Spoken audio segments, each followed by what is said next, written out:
구독과 좋아요는 저에게 모두 다 큰 힘이 됩니다.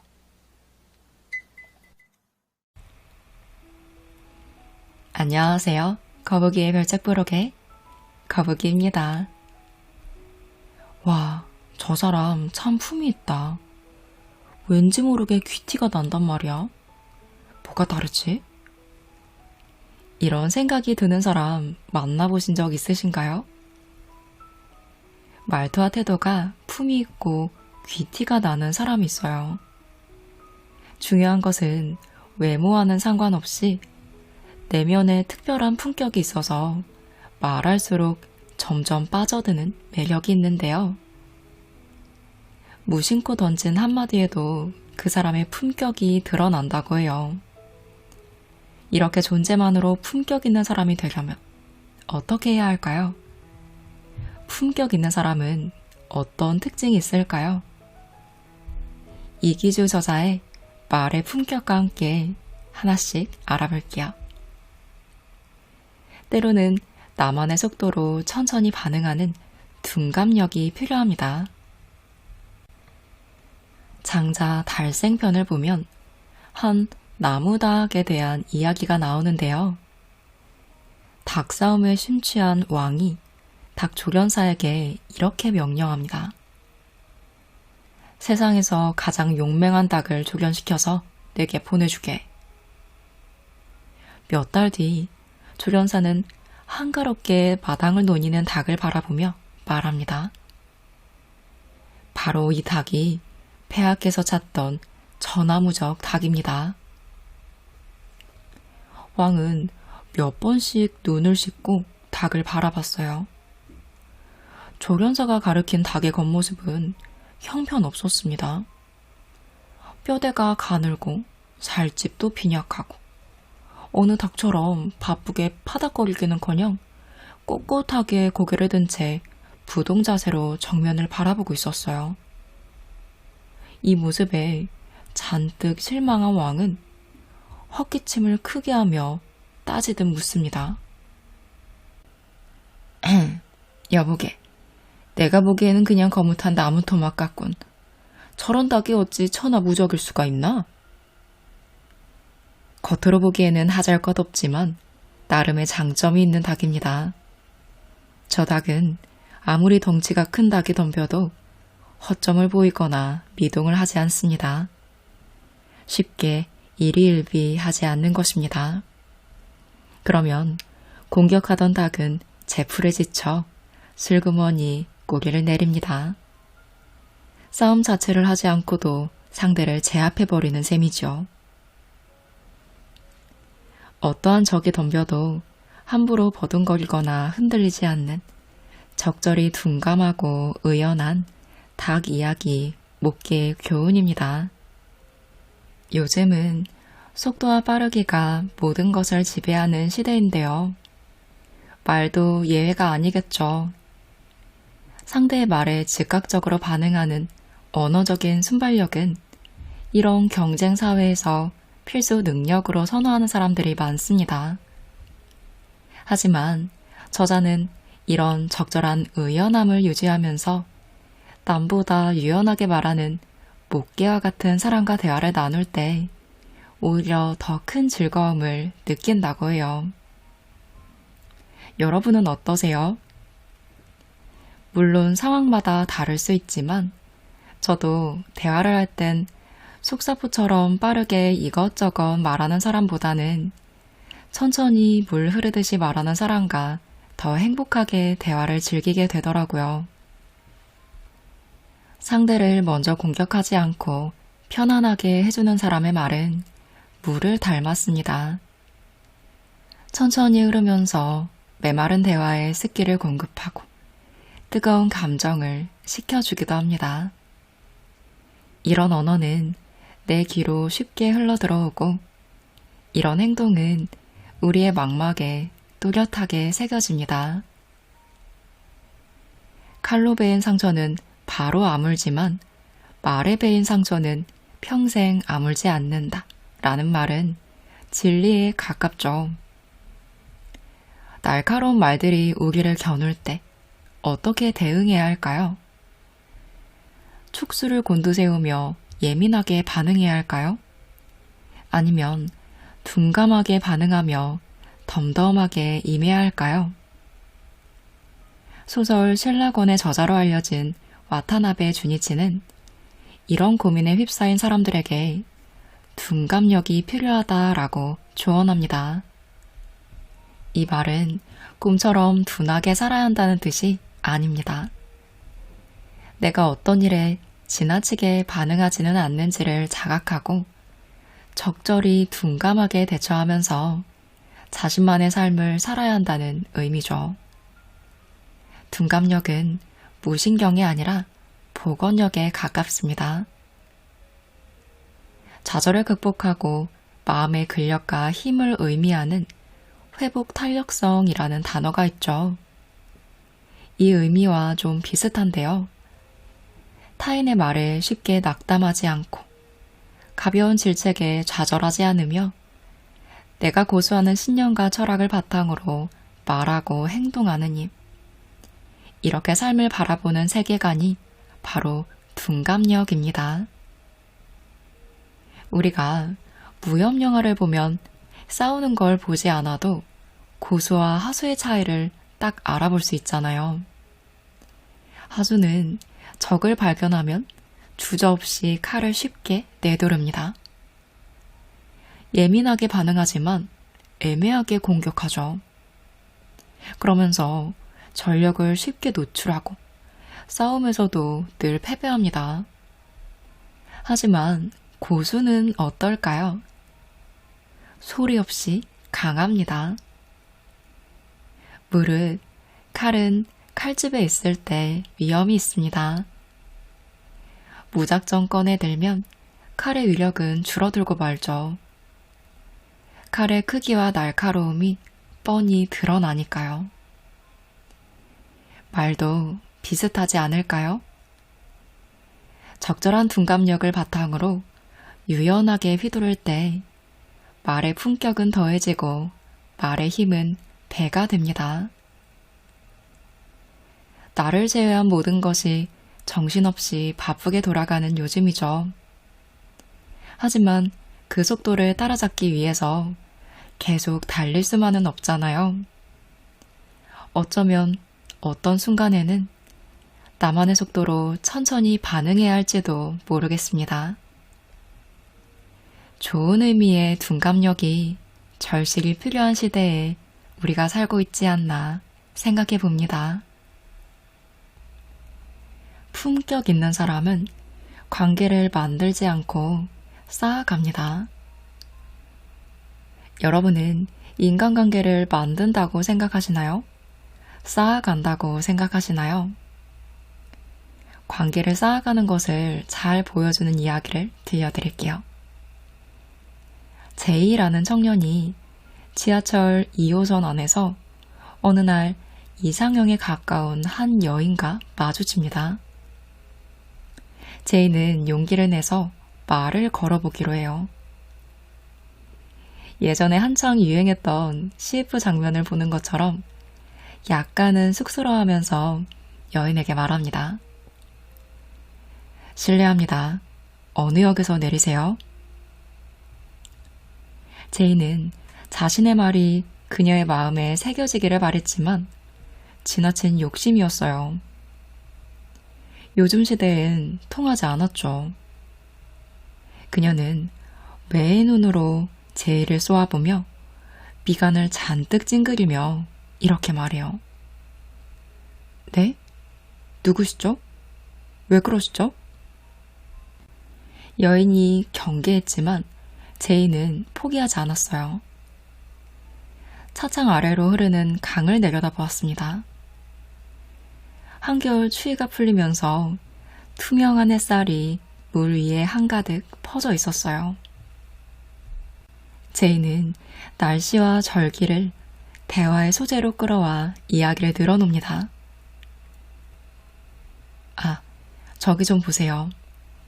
얼마 전까지만 해도 한강의 절반이 두꺼운 얼음으로 덮여 있었는데 지금은 거의 다 녹았네요. 달력을 보니 오늘이 절기상 입춘이더군요. 참, 조선시대 때는 겨울철에 한강에 얼음을 떠서 동빙고와 서빙고라는 곳에 보관했다고 해요. 정말요? 그럼요. 국가 제사용 얼음을 저장한 곳이 동빙고예요. 서빙고에는 주로 왕실과 고위 관료들이 쓸 얼음을 저장했죠. 아, 그랬군요. 그나저나, 오늘 날씨 참 좋죠? 지하철을 타고 잠실철교를 지날 때마다 느끼는 건데요. 맑은 날도 흐린 날도 한강 주변은 늘 나름의 운치가 있는 것 같아요.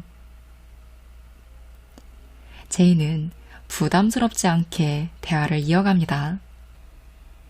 여인의 경계심을 푸는데도 많은 도움이 되었죠. 잠자코 듣고 있던 여인의 얼굴에 희미한 미소가 지어졌습니다. 제이는 말을 이어갔어요. 참, 이 이야기만 하고 내릴게요. 사실 그동안 2호선을 오가면서 당신을 9번 봤어요. 9번만 봤으면 말을 걸지 않으려고 했는데요. 오늘까지 정확히 10번째 만남이군요. 묘한 인연이 아닐까 싶어서요. 제게 1분만 시간을 내어주시겠어요? 아, 정말요? 그럼 1분만. 여기서 제이가 그녀를 정말로 10번 보고 말을 걸었는지는 중요하지 않아요. 사실인지 아닌지는 본인만 알겠죠. 하지만 제이의 대화 전개를 한번 살펴볼까요? 그는 풍경과 이야기에 대한 감상처럼 일상에서 자연스럽게 주고받는 이야깃거리를 동원해 대화를 시작했습니다. 이는 커뮤니케이션 전문가들이 흔히 얘기하는 스몰 토크에 해당하는데요. 스몰 토크는 날씨가 정말 좋죠? 처럼 일상의 대화 속에서 자연스럽게 등장하는 화제거리를 말해요. 낯선 사람과 말을 섞고 관계를 맺는 관계에서 우리는 매번 스몰 토크라는 징검다리를 놓아야 합니다. 이 말은 즉, 스몰 토크는 모든 관계의 시작인 것이죠. 목적 의식이 뚜렷한 화제거리는 빅토크로 분류되는데요. 말 그대로 큼직한 말이에요. 상대에게 협조를 구하거나 구체적인 행동 변화를 요구할 때 우리는 빅토크를 활용합니다. 빅토크는 듣는 사람의 마음속에서 크고 무겁게 받아들여집니다. 우리가 대화할 때 꼭 전달하고 싶은 핵심 메시지와 의중이 녹아있기 때문이죠. 만약 제이가 날씨와 풍경을 말하는 대신 무작정 사실 제가 당신을 10번 봤습니다. 시간 좀 내주세요. 라고 말했다면 이렇게 목적이 뚜렷한 빅토크를 다짜고짜 던졌다면 어떤 상황이 일어났을까요? 여인이 콧방귀도 안 끼거나 치안으로 몰렸을지도 몰라요. 말은 혼자 할 수 있지만 소통은 혼자 할 수 없습니다. 소통은 누군가 함께하는 것이고 서로 교감할 수 있는 지점을 찾을 때 가능하겠죠. 상대의 귀를 향해 하고 싶은 말만 일방적으로 내던지는 대화는 대화가 아니라 서로 엇갈리는 독백만 주고받는 일인지도 모릅니다. 인생은 작은 오해와 인연을 맺거나 풀어가는 일이라는 말이 있죠. 다만 인생이라는 강은 한 번에 건너뛸 수는 없습니다. 사귐도 그렇겠죠. 크고 작은 돌을 내려놓고 그것을 하나씩 밟아가며 이쪽에서 저쪽으로 차근차근 건너가야 합니다. 삶과 사람 앞에서 디딜 곳이 없다고 조급할 이유가 없습니다. 어차피 인생과 관계는 만드는 것이 아니라 쌓아가는 것이니까요. 품격 있는 사람은 현상과 세상을 바라보는 태도가 유연합니다. 여러분, 고양이와 냉장고의 공통점이 뭘까요? 한번 생각해 보세요. 굳은 사고를 하는 사람은 가전제품이랑 살아있는 동물한테 무슨 공통점이 있어? 라고 되물어 볼 거예요. 하지만 부드럽게 생각하는 사람은 둘 다 색깔이 다양하고 부엌을 좋아하고 꼴이 비슷한 게 달렸죠? 라고 대답할 수 있겠죠. 현상과 세상을 바라보는 유연한 태도 덕분입니다. 대화를 나눌 때 상대와 공통점을 찾는 건 그렇게 특별한 기술은 아닐 거예요. 다만 필요한 건 테크닉이 아니라 태도가 아닐까 싶습니다. 그렇다면 유연한 태도를 가진다는 것은 어떤 걸까요? 에이브러임 링컨 대통령에게서 유연한 태도를 엿볼 수 있습니다. 그는 에드윈 스탠튼이라는 인물을 지금의 국방장관에 해당하는 전쟁 장관에 앉혔어요. 이때 사람들은 의아해하며 수군거렸죠. 왜냐하면 스탠튼은 사사건건 링컨의 정치적 행보를 비난하는 앙숙이었기 때문입니다. 변호사로 활동했을 당시 스탠튼은 링컨을 향해 켄터키 촌뜨기, 덩치 큰 긴팔 원숭이라고 모욕을 서슴지 않았죠. 그랬던 스탠튼에게 장관직을 제의하다니. 스탠튼은 당황스러웠습니다. 어떤 식으로 복수를 하려는 셈인지, 어떤 속셈인지 알쏭달쏭했기에 링컨에게 물었습니다. 도대체 왜 나한테 전쟁 장관이라는 요직을 맡기는 겁니까? 조롱이라도 하시겠다는 겁니까? 링컨은 곧바로 대답하지 않고 슬그머니 미소를 지었습니다. 스탠튼이 보기에 링컨의 미소는 따뜻하면서도 넓었어요. 그가 한 번도 가보지 않은 세계, 어쩌면 짐작할 수 없는 세계가 너른 웃음 속에 감춰져 있는 것 같았습니다. 링컨이 말합니다. 사실 나도 처음에 당신이 싫었어요. 하지만 싫기 때문에 당신에 대해서 더 깊이 알아봐야겠다고 생각했습니다. 당신이 법정에서 열정적으로 싸우는 모습을 자주 목격했는데요. 당신만큼 공적인 의무감이 투철한 사람을 보지 못했어요. 그 정도의 책임감과 투쟁력이라면 전쟁 장관으로 제격이지 않을까 싶어요. 어때요? 나와 함께 나라를 위해 싸워보지 않겠어? 스탠튼은 얼굴이 화끈거렸습니다. 링컨을 비하하고 옹졸하게 대했던 지난날이 영사기 필름처럼 스르륵 스쳐 지나갔죠. 링컨의 제안은 엄청난 무게로 스탠튼의 어깨와 가슴을 짓눌렀습니다. 링컨이 내뱉은 몇 마디 문장이 스탠튼의 생애 속으로 흘러 들어오는 듯 했죠. 이후 스탠튼은 링컨 대통령이 가장 신뢰하는 참모가 되었다고 해요. 1865년 4월 링컨이 암살당해 생을 마감했을 때 가장 서럽게 우는 이도 다름 아닌 스탠튼이었습니다. 스탠튼은 가장 완벽한 지도자가 쓰러졌다. 이제 그는 역사가 됐다며 가슴으로 비통의 눈물을 흘렸죠. 포용은 감싸는 것입니다. 사전에서 포용하다를 찾으면 남을 너그럽게 감싸주거나 받아들인다 라고 나옵니다. 영어로는 어떻게 표현할 수 있을까요? 연결하다, 이어지다의 뜻의 connect라는 단어가 적절하지 않을까 싶습니다. 링컨과 스탠튼의 사귐도 그러하지 않았을까요?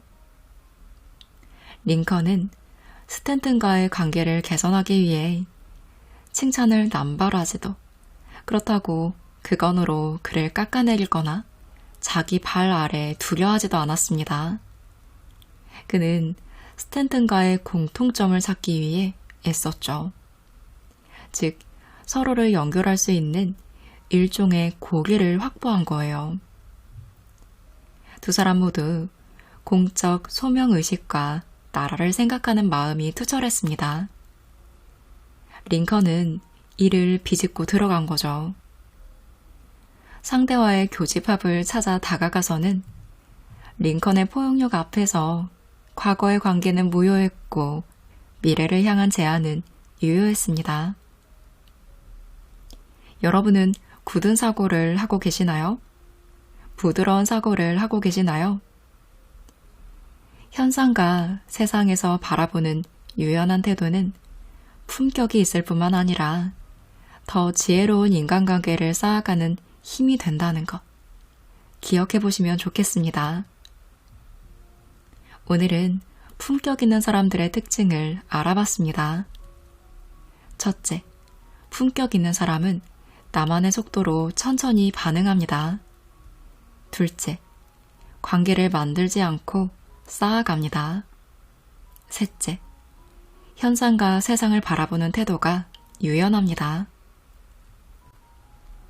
이번 시간에는 이기주 저자의 말의 품격과 함께 품격 있는 사람의 특징에 대해서 알아봤는데요. 책에는 말을 중요시하지만 어떻게 말하는지 스킬을 중요시한다기보단 상대의 마음을 울리는 소통 방법과 마음가짐, 태도에 대해서 더 깊이 알 수 있었습니다. 우리가 무심코 내뱉는 한마디에서는 어떤 품격이 느껴질까요? 나만의 채취, 내가 지닌 고유한 인향은 내가 하는 말에서 뿜어져 나온다고 해요. 말의 품격을 참고해보시고 꽃처럼 향기로운 인향을 풍겨보시는 것도 좋을 것 같습니다. 여러분의 말이 한 송이 꽃이 되기를 바라며 영상 마무리합니다.